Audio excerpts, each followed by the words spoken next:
Hey guys, it's Sammy, aka Mohammed, I'm Ard, Bruce Lee. Today we're going to be running over getting the rifles at a lovely shiny diamond colour. These were the last guns I had to get diamond, and to be honest with you, it takes a hell of a long time. There's a lot of kills you need to get done, because obviously there's 9 different rifles. So it's a bit of a slog. The rifles have a lot of variations in them as well, and kind of different to use, so it's a bit of a challenge to learn how to use them all as well. So anyway, the first challenge is to get 100 headshots. There's 9 rifles, so that's about 900 headshots, so it's going to take you a while. Some of them are easy to get, like the SWAT didn't seem to be too much of a problem, but the M8A1, because it's got no headshot multiplier, needs 4 bullets to the head to kill most of the time. So it's kind of hard to do it, especially as a burst fire weapon. The only thing I'd recommend is to use some sort of sight, like a red dot sight or maybe a millimeter scanner if you've got it unlocked, just so you can target the head a lot easier. The rifles are quite flexible, so you can pretty much get away with whatever you wanted. I would say the adjustable stock is always handy because it gives you a lot more mobility. Silencer can be useful if you want to be up close, so something like the Type 25 is going to be better with. Also, if you're going to be up close, then maybe something like fast mags or extended mags is going to be useful because you can't always choose when you're going to be able to reload. And I'd always recommend perks such as flak, jacket, scavenger and dexterity, just so you don't get caught off while you're running around. But if you're playing a bit more slowly, then maybe you can get away without dexterity. And then for your tactical and lethal grenades, I'd choose either a shot charge and Betty's if you're playing a bit more defensive to stop yourself getting flanked or rushed, or if not, something like a flashbang or concussion with C4 or Semtex, so you can sort of pick people up who are camping in corners or people you can't see quite as well. So once you've done the 100 headshots, the rest of the charges are going to unlock for you. I'd recommend going for the 150 kills with no perks and no attachments, combine them together, just because it saves you a lot of time, because otherwise you're going to have to do something like, I don't know, over 2,500 kills. So you basically cut it in half. So it does take a lot of time to get this done. If you decide to go this route, you won't be able to spend all your points, but you could use a backup such as the S-More or the Stinger just so you can shoot down air support. Alternatively, you can use Overkill so you could have an assault shield on your back. And as for tactical grenades, I'd recommend Tactician. You could always use lethals if you want and perhaps go with a Danger Close. But I prefer to use Tactician, and you can use stuff like trophy systems to make up for the fact that you can't use flak jacket and bouncy betties to stop people rushing you. Or maybe EMP grenades. You can also use black hats if you want to take out enemy score streaks and you decide to go with the assault shield option, or just EMP grenades just to annoy everyone, because we all like to do that anyway.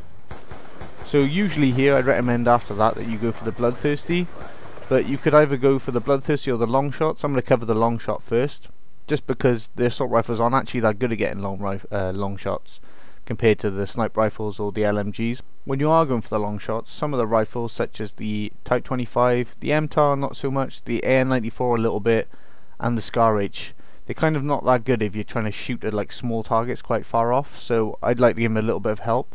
So I decided to take the select fire attachment so you can fire in a burst fire mode, and I also use the ACOG because if you didn't know, that gives you a very slight increase in recoil or reduction, whatever you want to say.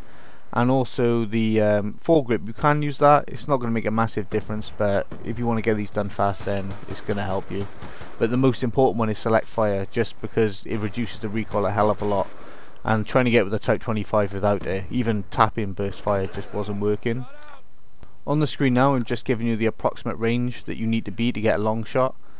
You only need to get 10, so just try and find areas in the map where you're at that range. Obviously try and give yourself some cover near an objective, so there's actually going to be people there and you're going to be helping your team as well, and you should be done in no time. So once you've done that, I'd recommend going for the Bloodthirsties.